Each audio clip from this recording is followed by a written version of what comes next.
All right, for today's video review, we're going to be taking a look at yet another Hexbug JunkBot. And this time around, we're taking a look at another factory collection, so basically Series 2 JunkBot. And this time around, we have Shelby. And yeah, I adore Shelby. Shelby is a really cool little JunkBot. It has a really interesting little like snail aesthetic going on here. The main body, I'm not entirely sure what it's supposed to be. Some kind of like piping or something like that.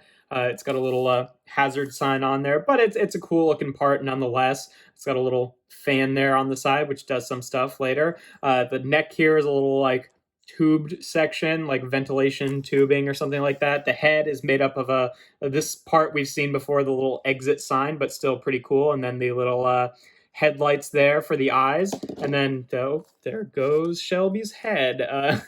Then the little arm here is pretty much just nondescript kind of robot parts, and then got a little like broom section, a little buffer on the back here, which I think is pretty cool. But yeah, pretty cool, cute little JunkBot. In terms of articulation, obviously the arm can move around here and move all about with the different joints there. Again, you know, JunkBots, lots of ball joints.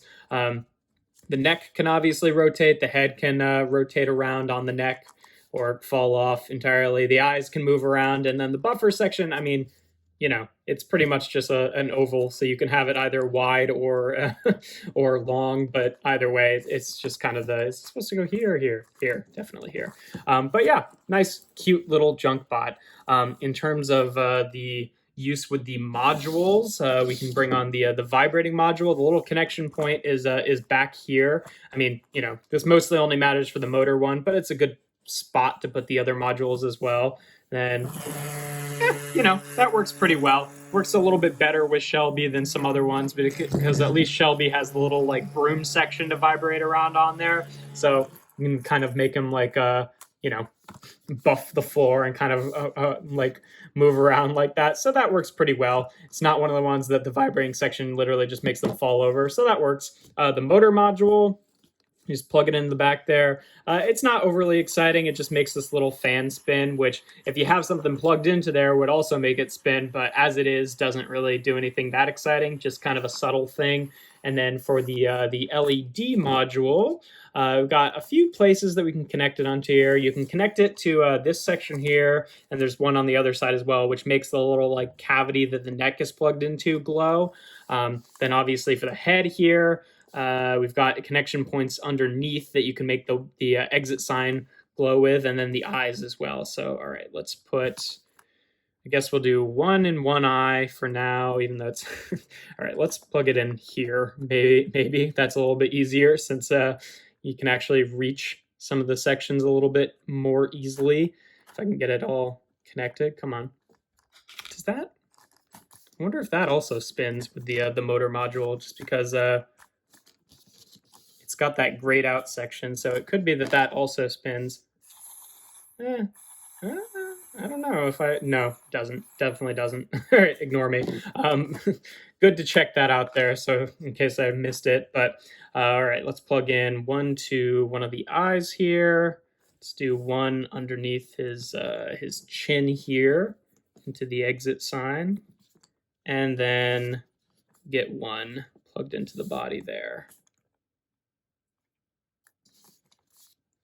And, you know, that works pretty well. It's one of the ones that maybe you'd want to actually have like multiple of the LED sections plugged into it, so you could actually like plug in the full exit sign or the other eye. But, you know, it's got some fun connection points there. I think it works fairly well with the LED module. Say that's probably, of the three, the most exciting one for me, although the vibrating module is good for Shelby too, since it kind of makes him jitter around on the floor. But yeah, pretty good. Here he is with his little instruction sheet that shows off what he's supposed to look like, and then also the build there, so you can see where all the parts go. In terms of comparisons, here he is with a G1 mini bot and a core class transformer. Cool. A bot, just for another fun little collectible toy line. And then here he is with Jack Static, the poster child of the JunkBots. So yeah, pretty small JunkBot, all things considered. Like, doesn't actually have a ton of parts, but has a really cute aesthetic nonetheless. I really love the little snail aesthetic with the antenna and the eyes. I just think it works really well. But yeah, in terms of I've been rating these junk bots on either keep, scrap, or edit, and I think yet again with a lot of these Series 2 junk bots, a lot of them are real winners. So I think Shelby is a keep for me. I don't think there's really anything wrong with it. Like, yeah, maybe you could give her another arm or her, I don't know, is he or her? Shelby? Shelby could be either, I don't know. They, it could be anything.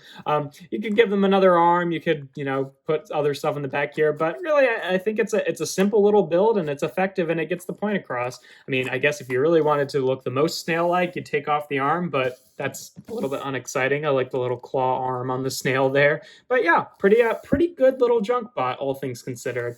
If you enjoy my videos, make sure to leave a like and consider subscribing. I do reviews every Tuesday, Thursday, and Sunday. And without further ado, here we have Hexbug JunkBots Factory Collection Shelby.